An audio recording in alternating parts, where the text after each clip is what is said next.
Yeah, hello everyone. Welcome to the CERIAS Security Seminar, week 5. We have a really exciting speaker this week. So we have Dr. Ashok Vardhan Raja, who is an assistant professor of cybersecurity in the Department of Computer Information Technology and Graphics at Purdue University Northwest. His research is on secure integration of cyber physical systems and AI, such as UAV, and he wants to expand his current work by using Swarm and UAVs to address security and privacy issues in other domains, and the integration of AI and CPS. So, Dr. Raja, please go ahead. Thank you so much for the introduction and thanks for having me.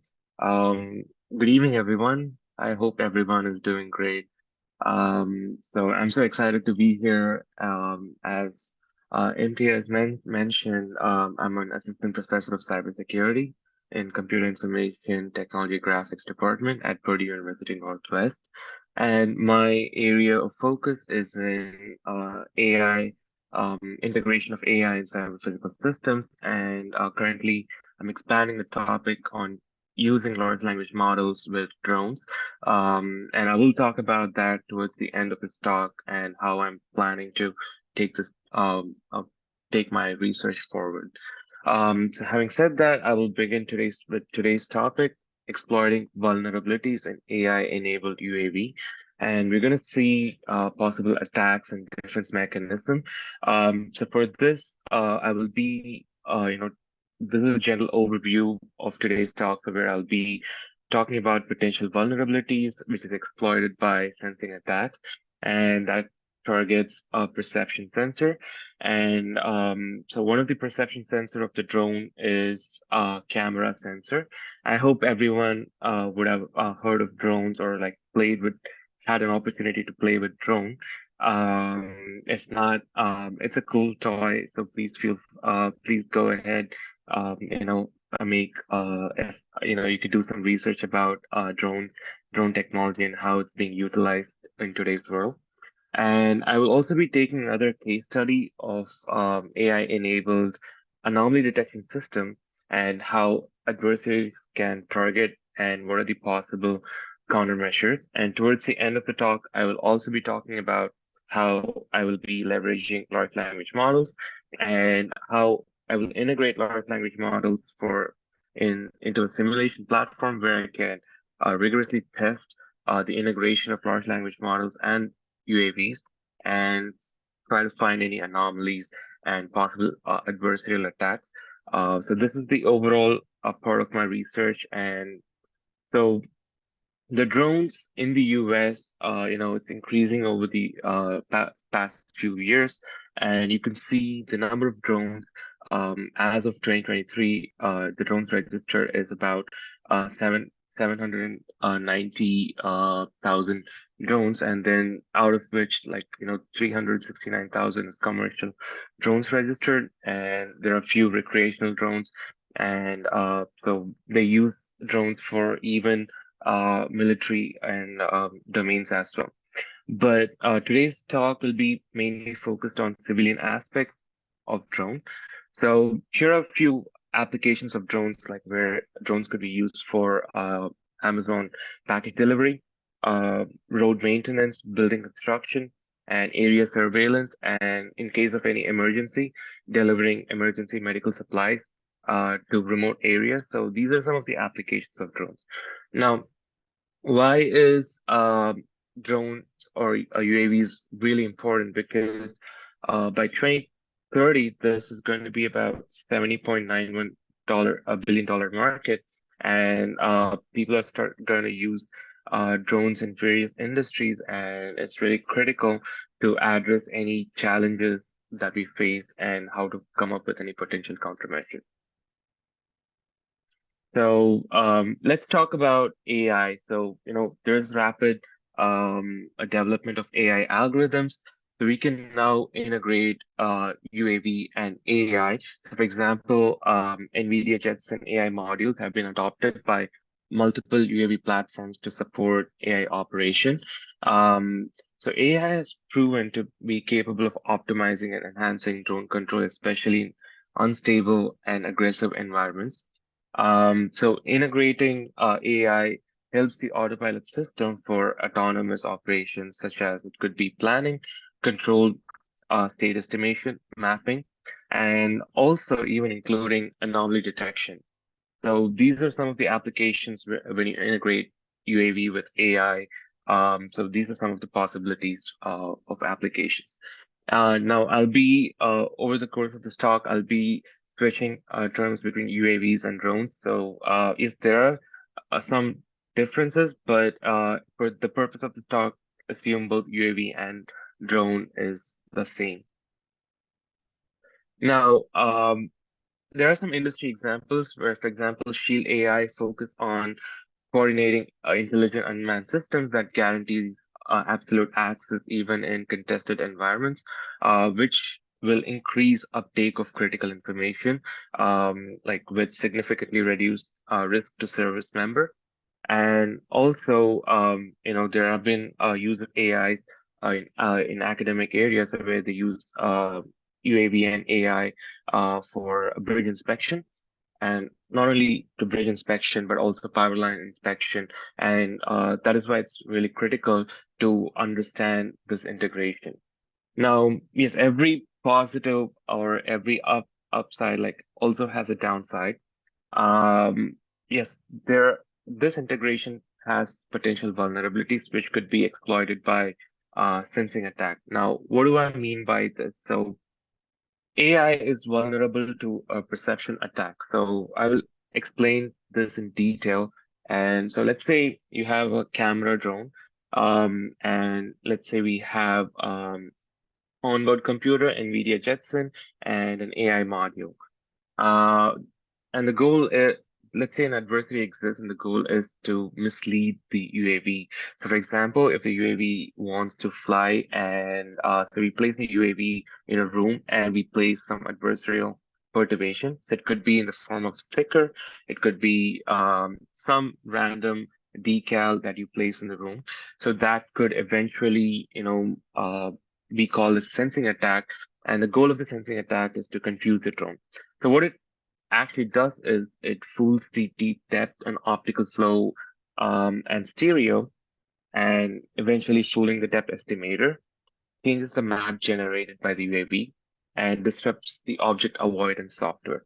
So just because of this, finally, this like sensing attack leads to crash of the UAV. Now, yes, like, but what is this sensing attack like? What do they target? I mentioned they target the perception sensor, but what is a perception sensor? So UAV sensor helps to perceive the surrounding environment for AI analysis. Now, these sensor could be camera, LiDAR, IMU, and a GPS sensor. Um, so here are some of the things. So perception sensor can be leveraged by malicious entities as a channel to attack the underlying AI algorithms. Now, why do we use AI algorithms? It could be for performing object detection, or it could be for autonomous navigation, to enhance the decision-making pipeline of the UAVs. Now, one of the examples we're going to look at is camera sensor, which can be easily targeted by placing an adversarial perturbations, which we just saw. And existing research also demonstrates that the sensing mechanism of other UAV sensors can also be attacked from data injection perspective. So, for example, readings of a microelectromechanical sensor, the MEMS sensor can be compromised by acoustic injection attack. I hope everyone has heard of Fitbit. So let's say an adversary makes use of a cheap audio system and then has a malicious audio file. And researchers there are researchers where it has been found that we can inject fake steps, and that is one of the vulnerabilities. So this is how a data injection could be done. So imagine if that is possible for a Fitbit, what those type of attacks could do to a drone. And obviously, like the common one you would have heard is like GPS readings can be spoofed as well. So to understand this in depth, so we're gonna take a case study, the infrastructure inspection, which primarily uses camera sensor. So we're going to take bridge inspection using UAV as a case study. So according to the American Society of Civil Engineers, 42% of all bridges are at least 50 years old, and 7.5% of nation's bridges are structurally deficient. And it is critical, like timely inspection of the bridge structures is critical, and addressing the potential vulnerability in the inspection process is really important. If you fail to do so, I think this was one of the example that happened in Minnesota years back. So we don't want this, lack of thorough inspection leading to crash of the bridge. So we don't want this scenario to happen. So coming back, we use AI-enabled UAV, which is capable of performing autonomous operations for bridge inspection. So we have published this work as a conference paper in 2021 and in journal paper in 2022. So feel free to check this paper out for more details and the algorithm. So let's say for inspection, what is a normal versus under attack inspection means. So as mentioned in the previous slide, drones are being used for inspection. Let's take a drone which has onboard computers such as NVIDIA Jetson and an AI module. The goal of the drone is to say, hey, goes near the bridge area and takes a cross section of the bridge, and it looks at the bridge to check if there's any risk-prone region or not. So if there's any risk-prone region, it detects that region as a risk-prone region, and it takes multiple additional data for inspection. So this is a normal inspection process of a drone. But let's say an adversary who wants this inspection to fail. So what the adversary can do is place an adversarial perturbation, and it is important that the perturbation be inconspicuous to human eyes, so which means as a regular human, if you notice that, you will not think that, hey, this could disrupt something. So one of the example I can give you for this kind of perturbation is I believe you would have noticed some graffitis in stop sign or some bridges. So this is something you can relate to that, the adversarial perturbation to that. So after the adversary places the adversarial perturbation, now what happens to the underlying AI module is the drone with the same AI module and the onboard computer will detect that this is not a risk-prone region. Now, here is an example to just show you how the attack could be is it detects before attacks, this detects all the risk area of the bridges, and after the attacks it only detects few risk prone area, and it avoids the detection of other areas. So this is some of examples of our attack, but I will go in detail about how we craft this attack and how we make sure we design the best possible attack. So the very first thing is I need to wear the hat of an adversary because that is the only way I can exploit all the vulnerabilities. And after exploiting all the vulnerabilities, I can design potential countermeasures. So now I'm wearing the hat of an adversary. So my goal is again discover potential vulnerabilities of UAV-based bridge inspection by designing effective adversarial perturbations and understand adversarial perturbation against DNN models for used for bridge inspection. And then and finally support the design of corresponding defenses to secure UAV-based infrastructure inspection.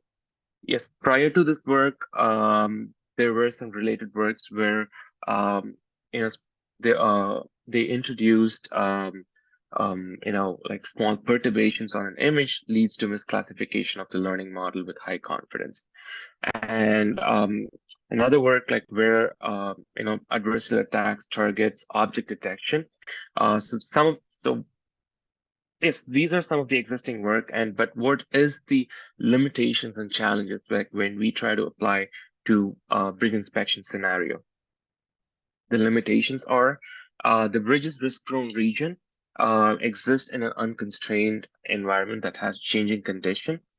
So we have to strictly adhere to the physical and spatial constraints. I will explain what physical and spatial constraints are.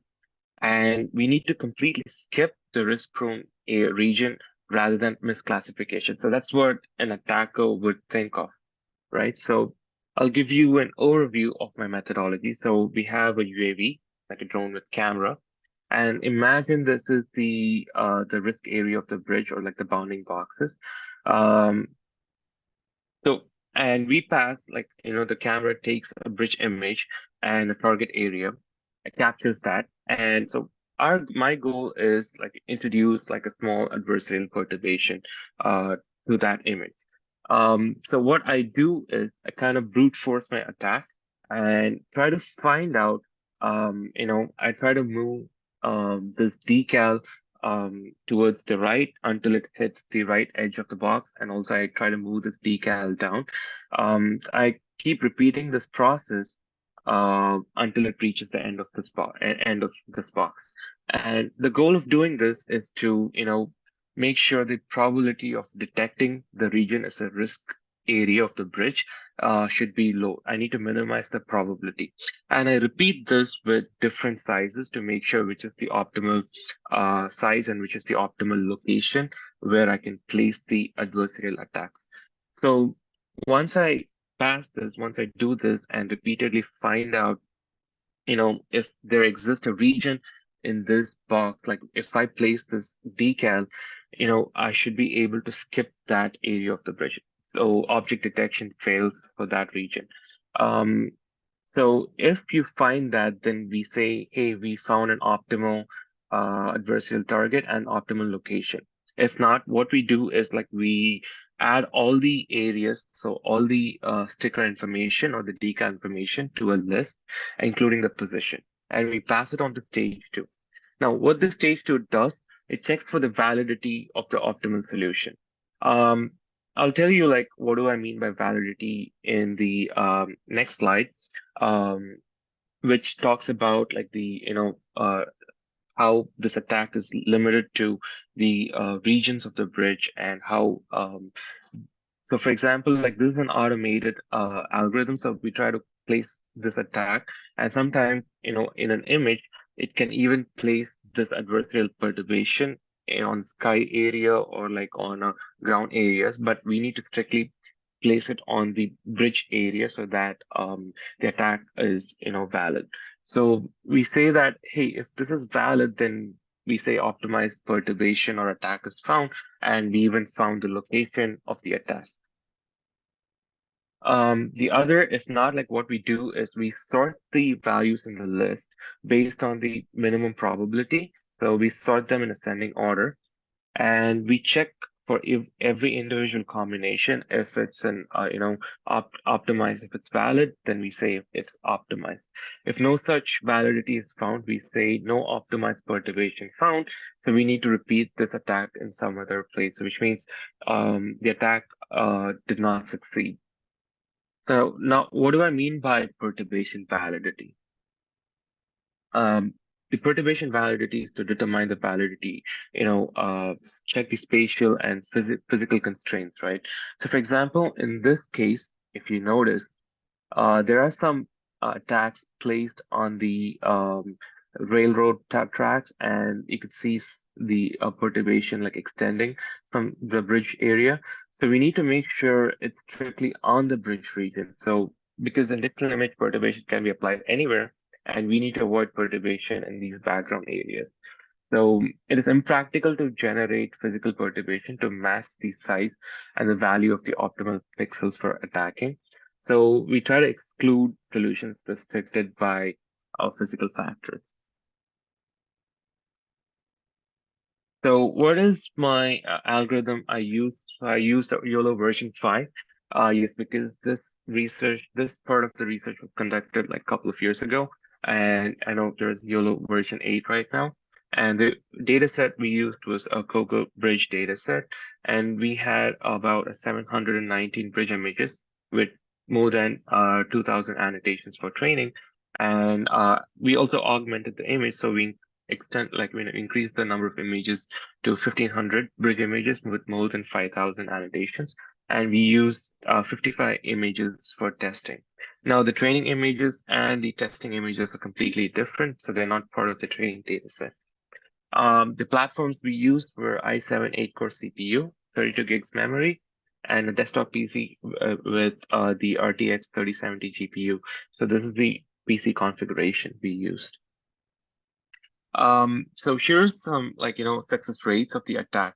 Now, how do I find the success rate is based on how many, without the attack, like how many risk area we are able to find, and after the attack, like how many risk area we're able to find. So we take the difference and we take the percentage of the difference. So that's how we determine the success rate. So we did this in both a white box and a black box scenario.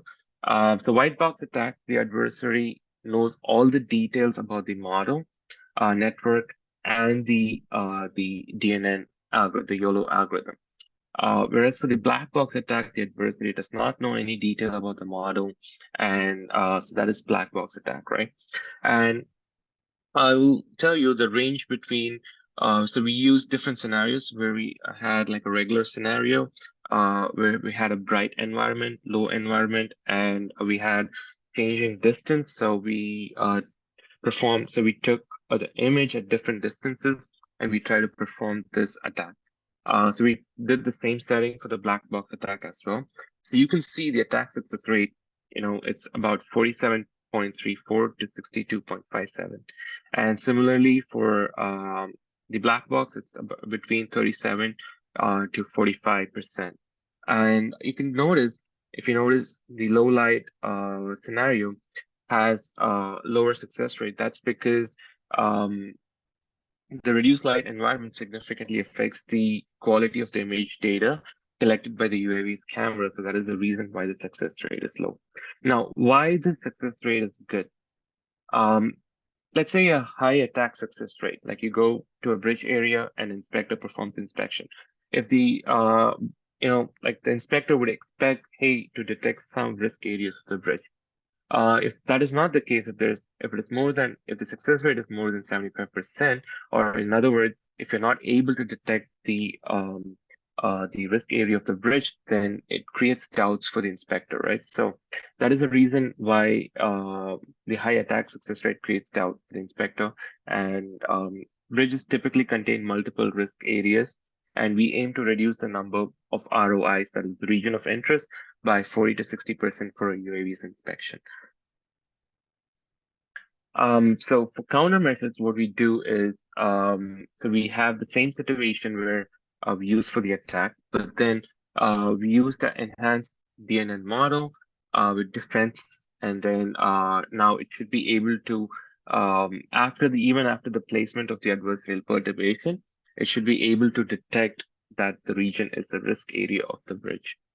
Now, how do we do that? So we use original training data and adversarial samples together. So we train a new algorithm, the YOLO algorithm. So we teach the model, like even after the placement of adversarial samples, it should detect it as the risk area of the bridge. So with this, the adversary will not be able to defend again, will not be able to attack against this model, and the defense is success. So just to give you the design of the defense, we take the training images. We select like a mini batch of M training images. So we don't take, so initially we have the entire set of the regular images, and then we take just a small percent of the regular training, and then we introduce adversarial samples. The adversarial attack is again used for, the adversarial attack is just used for the the way how I try to design the attack. I use the same design, and I try to combine it. And now the goal is, again, after selecting the mini batch, the goal is to select, generate the adversarial samples, right? And then retrain the model. Once we retrain it, now the goal is, again, if you notice, the goal of an attacker is to minimize the probability of detection. Now, the goal of the defender is to maximize the probability of detection. So again, we repeat that with different sizes of the mini batch value. That is, again, like we increase the training image, the adversarial samples in the training. And you can see, like, even after the difference, we're able to detect the risk area back. So this is the examples before and after the attacks and after the inclusion of difference. We're able to get back all the all the risk area of the bridges. Now we did do the white box and the black box for this. So you can see as I increase the number of adversarial samples, the attack success rate decreases. And similarly, like for the black box attack, the attack success rate decreases as we increase the number of adversarial samples, which means it is again able to detect the risk areas of the bridge successfully. Um, so this is one of the case study I had, and the second case study is the AI-enabled anomaly detection system. So yes, so this attack could be extended to other major sensor or even like a multi-sensor fusion design because drones usually have multiple sensor, not just a camera sensor. Now, the goal is to analyze the upper bound attack effectiveness of sensing attack on a single sensor and design effective attack for different combination of sensors. For example, like, there are works recently where like an adversarial 3D adversarial attack is generated for autonomous vehicles, which uses both LiDAR and camera sensor. So two sensors are targeted at the same time. So coming to you may ask me a question. Hey, what is the reason for doing this, and why usually like the UAVs will have the anomaly detection system? So can it not detect if there is anomalies, and what is the purpose of this? Yes, but so UAVs these days they employ a AI-based anomaly detection system, and so typically like what represents an abnormal status of the UAV is our hardware failure, a software failure, and an external attack. Yeah, this work is again published as a conference paper. So if you're interested, you could try to check out the conference paper as well. Now, we employed an state-of-the-art AI-enabled UAV anomaly detection system, so where the inputs are form of time series in nature, and the input source. So let's say every input source 1 to n. So each input source consists of all the sensor data. So roll angle, pitch angle, yaw angle, and the actuator roll angle, etc. So but our main focus is placed on roll angle. So just to give you an idea what a roll angle is, so you can notice that there's a line parallel to the UAV. If you have the UAV like this, and then you could draw a line, and if you try to rotate, so that will give you a roll angle. So if you draw a perpendicular line, and if you try to turn the UAV, that's the yaw, and the other line is the pitch. So just to give you an orientation of the drone. So now, let's say to detect anomalies, what we do is we take an AI model in this case.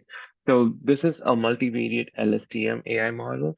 And typically what the AI model does is it predicts the next status of the sensor reading. So as the drone like performs or is flying or performing the task, so the model predicts like what can be the next sensor reading.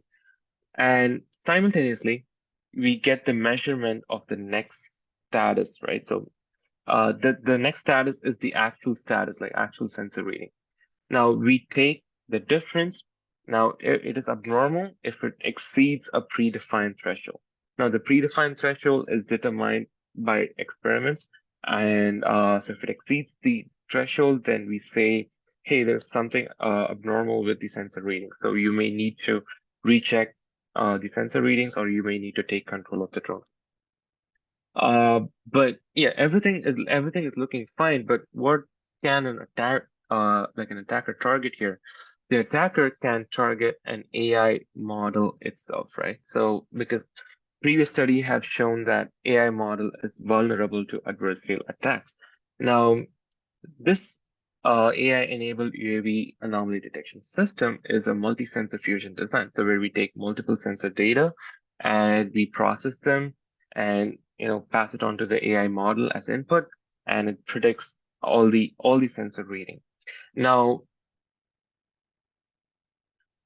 the other thing is, and I think I've been getting some questions. I promise I will answer those questions towards the end of this talk. And please keep posting the questions so that way I can answer your question. So as mentioned, AI models are vulnerable to adversarial attacks. Previously, I mentioned introducing small perturbation on an image can lead to misclassification, and research also have shown that it is able to transfer attacks from computer vision domain to a time series domain as well. And there's some adversarial examples in deep learning for a multivariate time series regression model. So adversarial attacks like fast gradient sign method. So those are some of our base, uh, you know, for developing attacks or exploiting this vulnerability. Now, what are some of the challenges in designing the attack? AI-enabled UAV anomaly detection has a threshold to detect the attacks. So the goal is our attack should bypass the detection system, changing the prediction of the AI models for UAV status. And we need to make sure that to keep the difference between the predicted value and the actual sensor measurement less than the threshold to maximize the change of status of the UAV. Now, I will explain what that means shortly. So the adversarial goal is again, discover potential vulnerabilities of AI-enabled UAV anomaly detection system. So we take the state-of-the-art system, and then we try to check if the system is vulnerable and by designing an effective attacks. So the adversary's goal again would be to modify the flight status of the UAV without being detected by the anomaly detection system. So here's an example of the adversarial goal. So let's say a drone has to fly from point A to point B, and this is the original path. You try to, let's say we are able to inject data, and you try as an adversary is able to add an adversarial attack or change one of these is able to target one of the sensor readings. So in this case, a roll angle, and eventually, the prediction also gives you a new path, and then deviates from the original path. So this is what the data injection can do, and it could move the drone to a newer path. Now, you may ask me, hey, how is it possible to target the drone? So you remember when I mentioned earlier, you could use MEMS sensor. There is research on MEMS sensor. You could inject fake steps on Fitbit. So you could use something similar to change the sensor readings of the drone. So let's take one attack, changing just one sensor reading initially. So we take the same system, and the goal is the system's goal is if the threshold, if the measurement, the actual measurement and the predicted value exceeds the threshold, we say it's abnormal. Uh, and the attacker launches one single attack, which means changes one set of value. So that value, the attacker chooses carefully, bounded by the threshold. And what happens is, we need to make sure that the attacker, after launching the single attack, the prediction is closer to the normal sensor value. So that does not, and then after we get the actual measurement, the actual sensor data, so we do the comparison, there's not much difference. So the difference is less than the threshold. So this confirms that the attack is successful.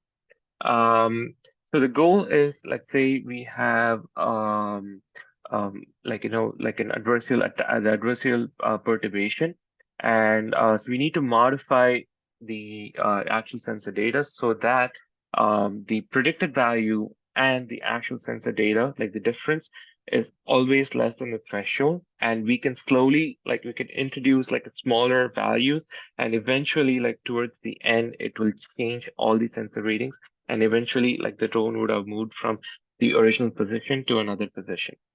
So the idea, so we try to do an iterative based attack. So based on like the single attack, so we develop the iterative based attack. Now, for the iterative based attack, let's say to the original sensor reading, let's say X is the value. And I try to add beta to the sensor readings. So, and I do not I do not increase the value. So if I keep adding beta um throughout, so it's going to like readjust, and it's not going to detect any attack, or it's not going to move to another position. The way how I can increase the roll angle is slowly increasing the attacking value.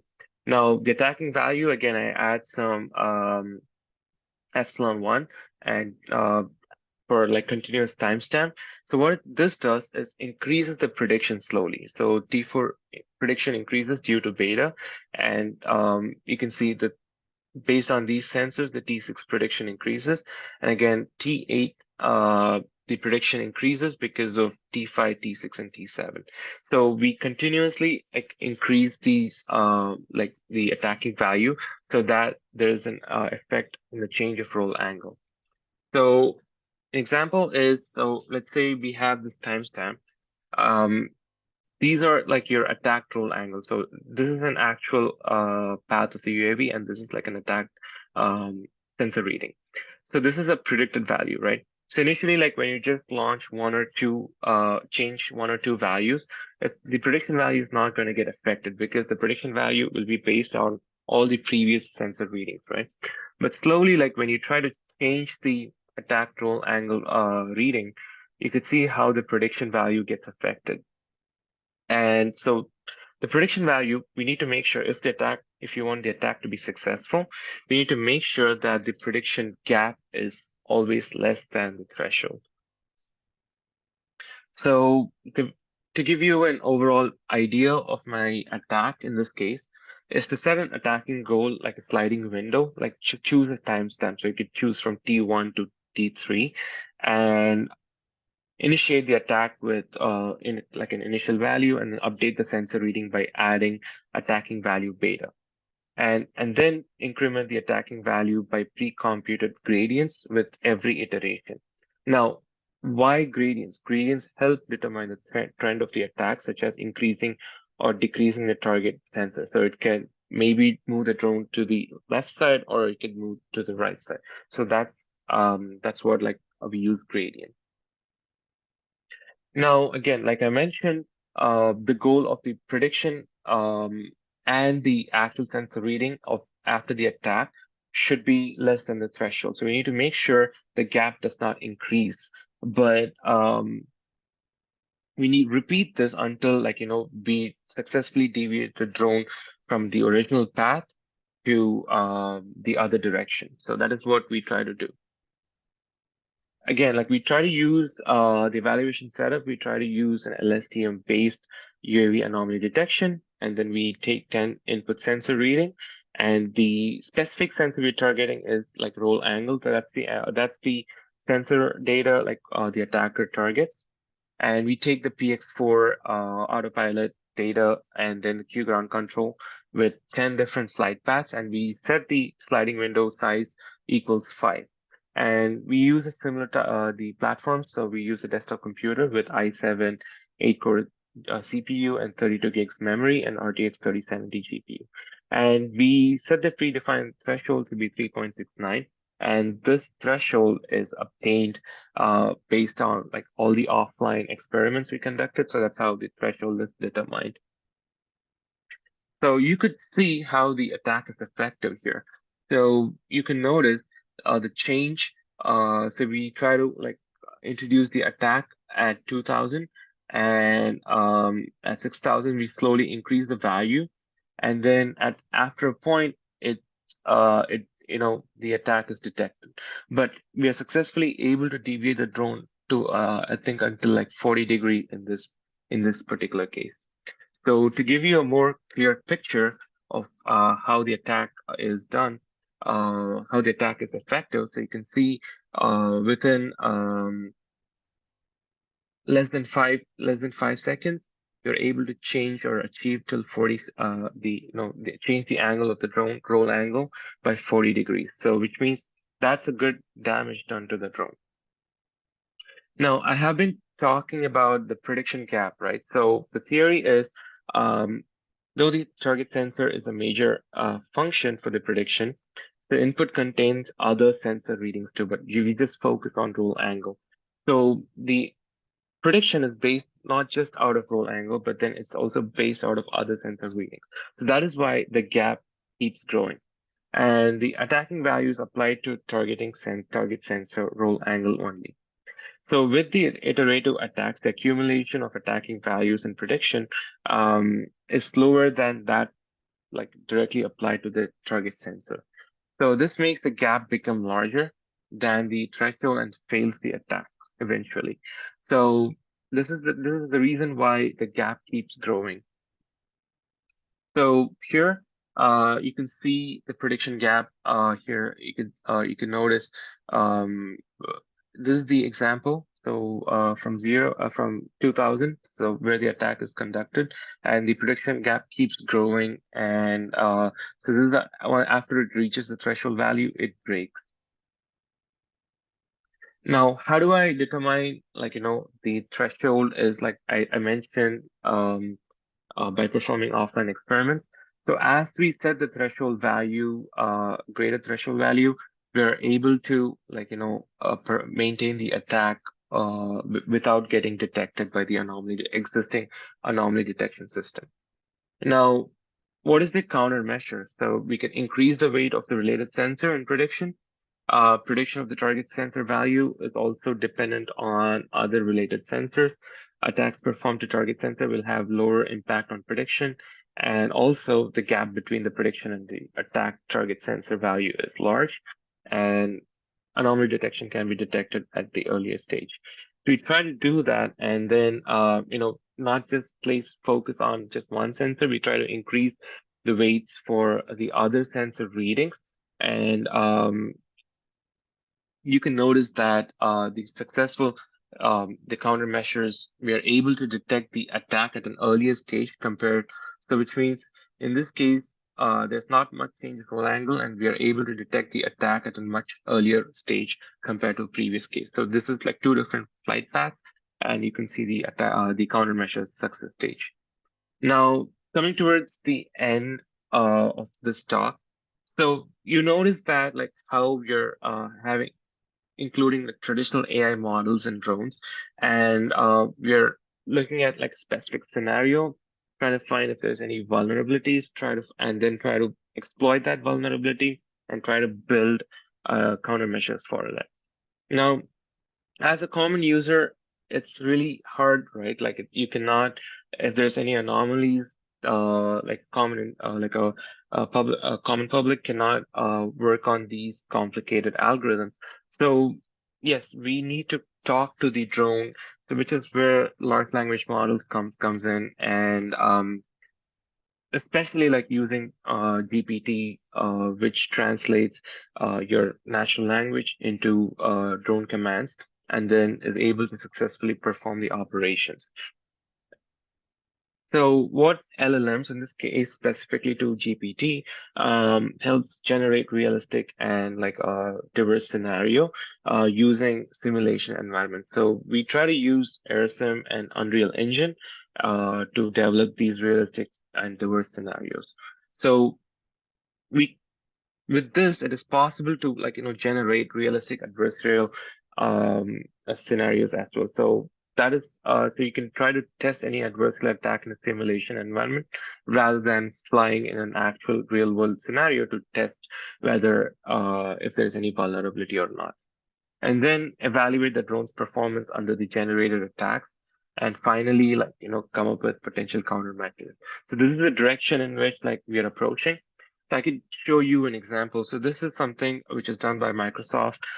This is sample code where they used AirSim environment and just try to give you like a simple command.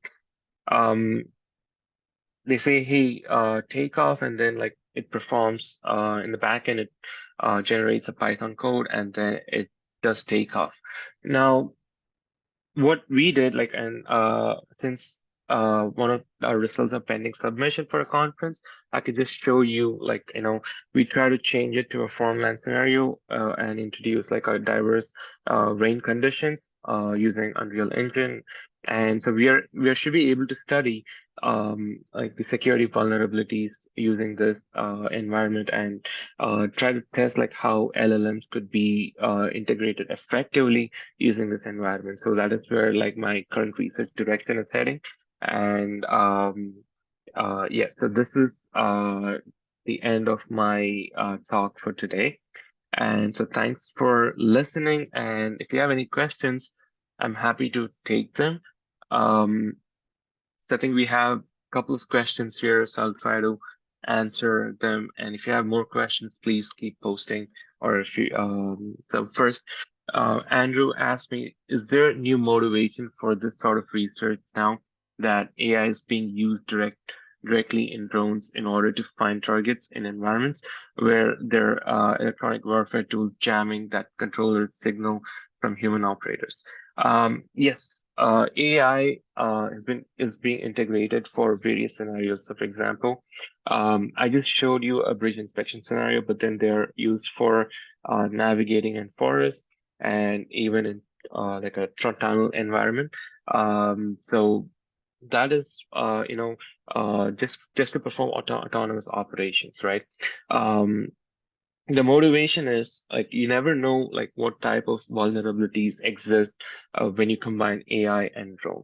And so, for example, in this particular case, for bridge inspection, like even a simple like graffiti on the wall of the bridges or like a simple paint, that is an adversarial attack. So which we did not discover before like integrating. So before the integration, like to humans, we will say, hey, this is nothing. So there is no vulnerability there.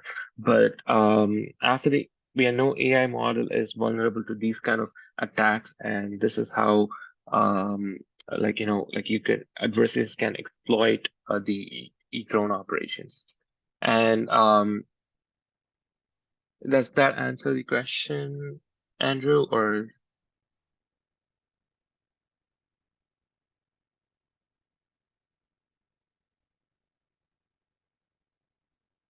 okay, so the second question is, um, as Quentin asked me, how much processing power does it require to run all the necessary process on all the data that a drone sensor are picking up along with AI incorporation?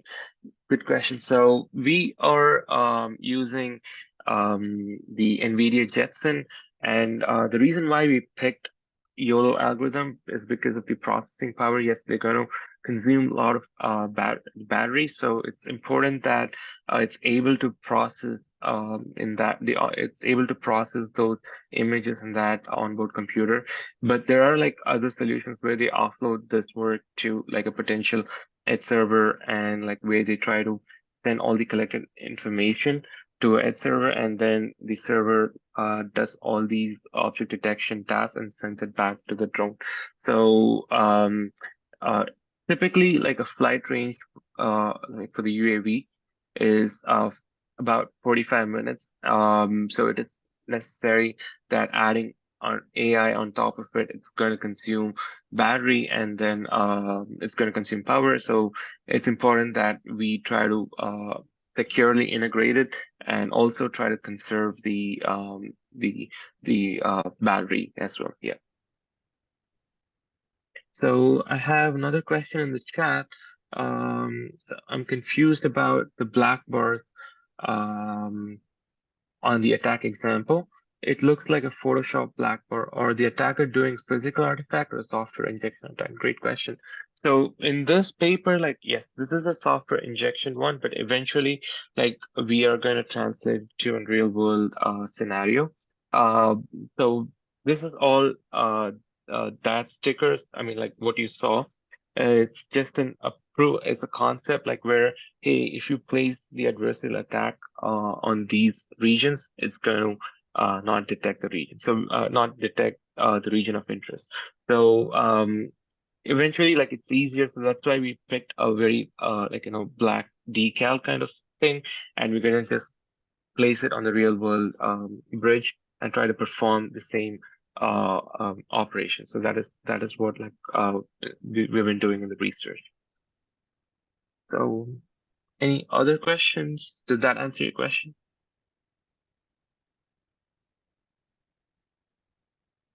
Yeah, I think Ashok, then I might have few questions. I think in the Sure. meet students ask questions. So I have a very broader question. So basically with the increased integration of AI into these cyber physical systems, do you think overall is it a good thing or a bad thing?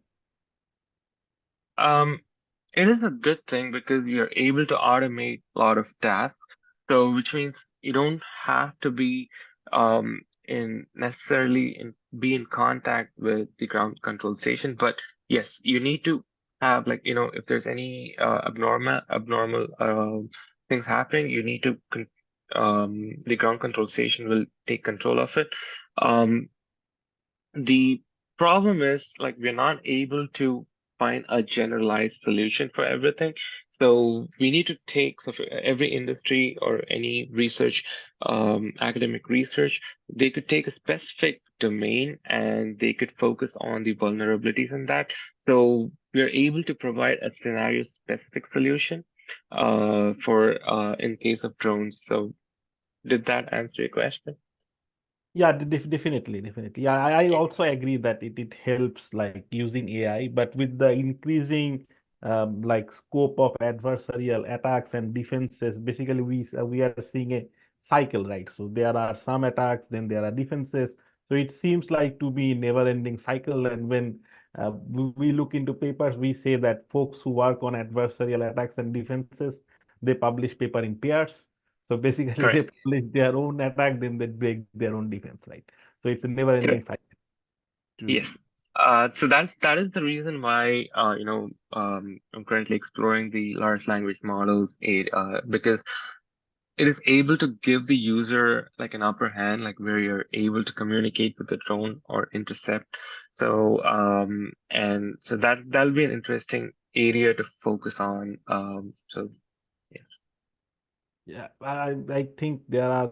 I'll go ahead with one more question, which is not like too relevant to like the terminology or the technicalities. So, do you have at Purdue Northeastern some sort of a testing facility where you actually test drones? Uh, so at the Purdue Northwest, there's no testing facility. The West Lafayette campus has the testing facility for the drones, but we do have we have good GPU computers like where we are able to build or recreate the simulation scenario where we can test in a simulation environment and we are able to address these vulnerabilities. Yeah, like just to give you a small background, so I have like some friends at Northeastern, so I went to visit there. They took me to their like drone testing facility. They have something like that, and they said, "Do you have anything like that in Purdue?" And I was like, "That is a good question. We have something very smaller, so that's why I asked. At least for us, computer science, we don't have anything. I think EC has a smaller one. Mhm. Maybe we need a new facility definitely to compete with Northeastern." Because they are trying to showing that off. So yeah, just wanted to ask you that about that. Uh, No problem. okay, I think we don't have any more questions. Then yeah, let's thank our speaker. Thank you, Ashok, for your really nice talk. Uh, Thank you so much for we look having me. forward for your research on using. At least I definitely look forward to your research on using large language models on UAVs. I think that would be really exciting. Thank you.